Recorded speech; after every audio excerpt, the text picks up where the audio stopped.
Hello, this is the second part of the chapter 4.9, and we will continue talking about the Markov chains and the steady state vectors of the Markov chains.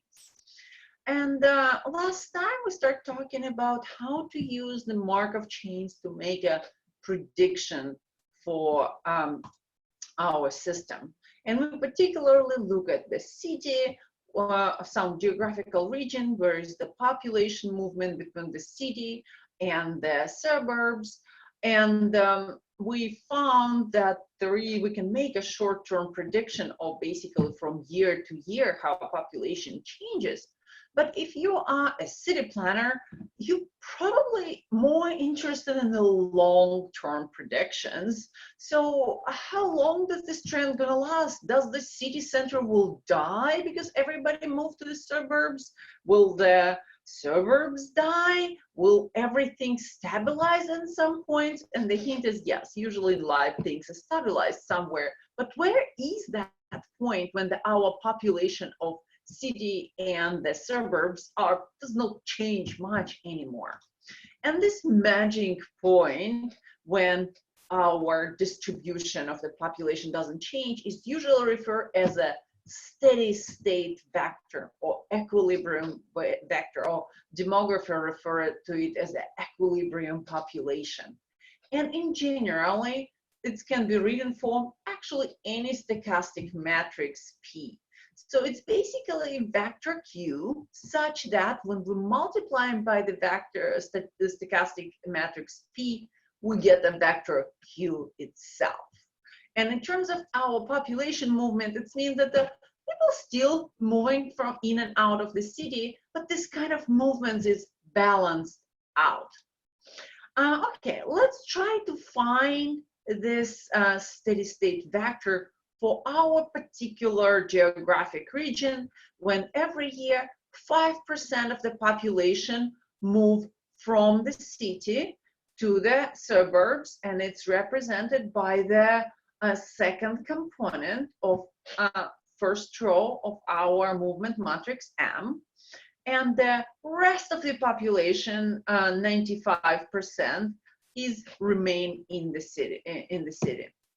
We'll also have a 3% of the population in the suburbs moving to the city, which represented by the first component of the second row of our movement matrix, and 97% of suburban population does not move and remain the same, which represented as the second component of the second column of our movement matrix. And because we're looking for the steady state vector, we multiplied by the distribution vector x, and we should get the x itself.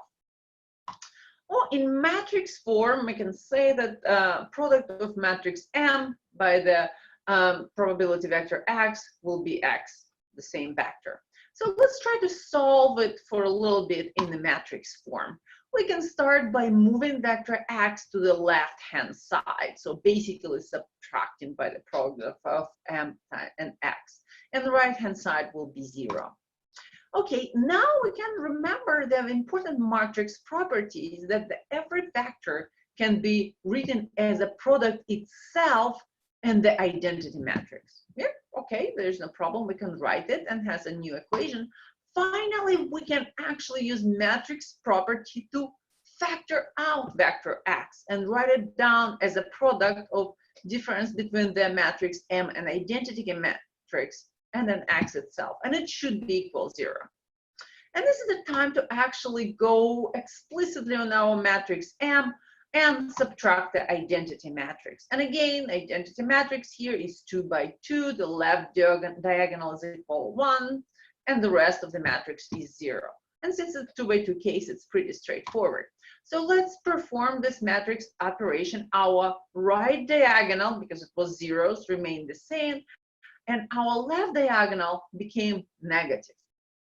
Okay, so now let's see where we are and what we're doing, because you probably kind of get lost in the process. We are actually trying to solve this matrix equation, or we can write it down in terms of our numbers. And it's actually pretty straightforward system of linear equations. And it's a homogeneous system because right-hand side is equal 0. So we can easily solve it by writing down the augmented matrix and reduce it to the echelon form. We did like it's 1,000 times in this course. So I'm sure you can do it again. And conveniently, the last row is equal 0. So we only have one pivot column, which tell us that we all have free variables, and we can express relationship between our two variables from the first row. And because I just don't like fraction, I'll write it down in a simpler form. I basically multiply this equation by 100, which is pretty simple equation. And if we would be in any other circumstances in this course, you could choose x2 value, whichever you like, 1, 10,000, and find x1 using x2.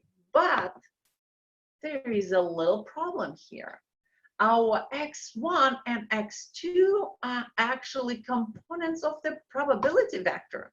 So their sum is equal 0. So there is a constraint, mathematicians call it constraint, on our components of the vector x. So we actually have to solve yet another system of equations, which is, again, pretty easy to solve. You can use elimination or echelon form, whichever you prefer, and you can find our vector x, which has two components. First, 0, 3, 7, 5, and second is 0, 6, 2, 5, which actually called the steady state or equilibrium vector. And it's represent actually the long-term prognosis or prediction for our system. We expect that eventually the movement between the city and the suburbs will stabilize each other. We expect that eventually 37.5% of the population will be living in the city and 62.5% will live in the suburbs. But we have no idea where it can happen. It's may happen in 5 years, it's may happen in 500 years, and there is a different methods exist to predict how fast this transition to the eventually equilibrium state will happen. But we can generalize our findings in the Theorem 18, which has a great proof. I strongly recommend you to go to the book and check it out. So that for every stochastic matrix, there exists a unique steady state vector Q, which when multiplied by the matrix give a vector itself. And our Markov chain formed by the matrix will eventually converge to our equilibrium solution as our number of steps in the Markov chain K goes to infinity. So sooner or later, any solution of the Markov chain will approach its equilibrium vector. And later in the course, we actually will see how to find how fast this transition will happen. Okay, and now I would like you to go to the end of the chapter. There is several really interesting problems there. As the stochastic modeler, I find that part is particularly fascinating, and hopefully you also enjoy thinking about the practical applications of the linear algebra.